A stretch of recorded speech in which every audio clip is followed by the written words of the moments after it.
All right, now let's turn this design and get ready to be manufactured. Okay, so first thing we're gonna do, let's make a copy of these. So this looks great, it's a great model. We can take a look at it, we can show a client or whoever we're gonna make it for. We can also take a look at, we can do a section analysis and see.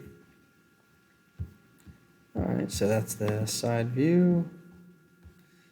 Cool, that looks good. There's a little bit of clearance. There's enough height to easily pick the lid up. All right, so this is a section analysis. If you haven't seen it before, we can drag this through and kind of see what it looks like. All my letters are connected. Everything looks really great. I can hit OK if I want to look at that later, but I can also turn it off. What I need to do is now create another new component. Let's call this milling setup.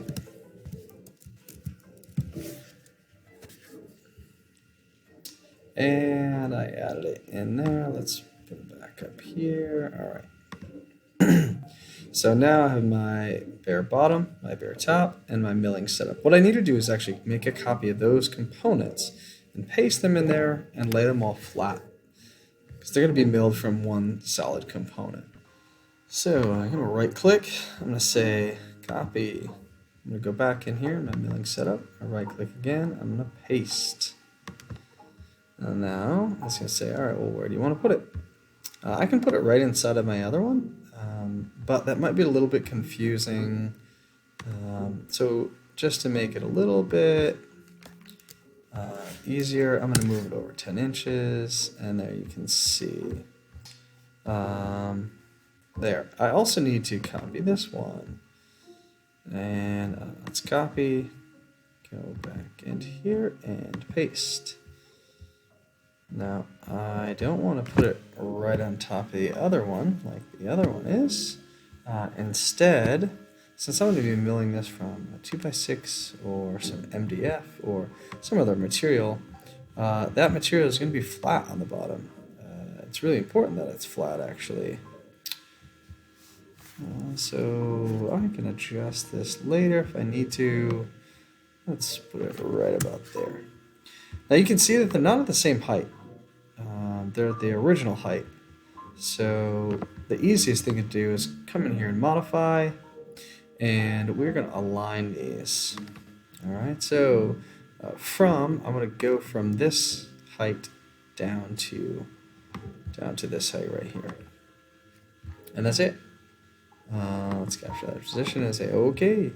Now it's important that those are the same heights, because we can only mill from the top down. It's important that they are flat on the bottom.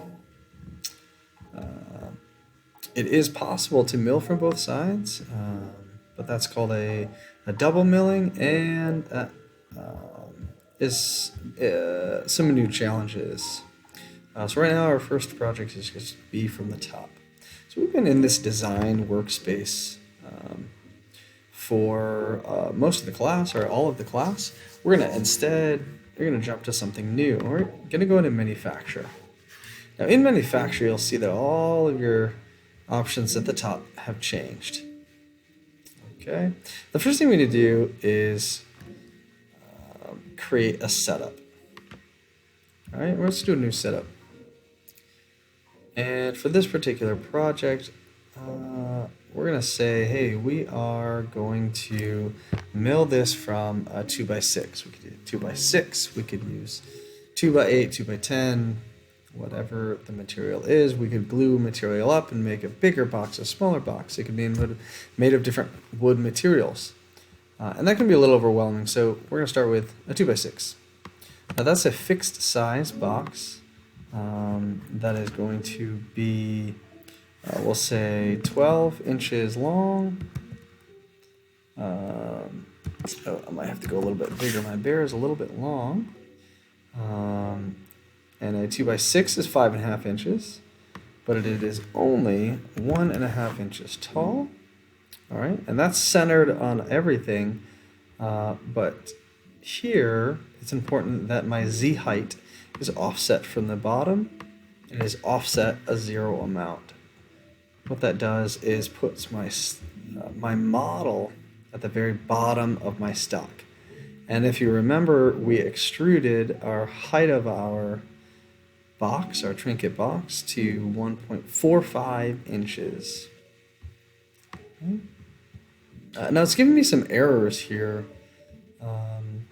and that is because I haven't chosen my model, and I'm actually not going to mill all of it. I'm just going to mill these two components. And you can see the reason I'm getting an error is because my bears are huge. They're a little bit too big. I need to go back and redesign that a little bit so it fits.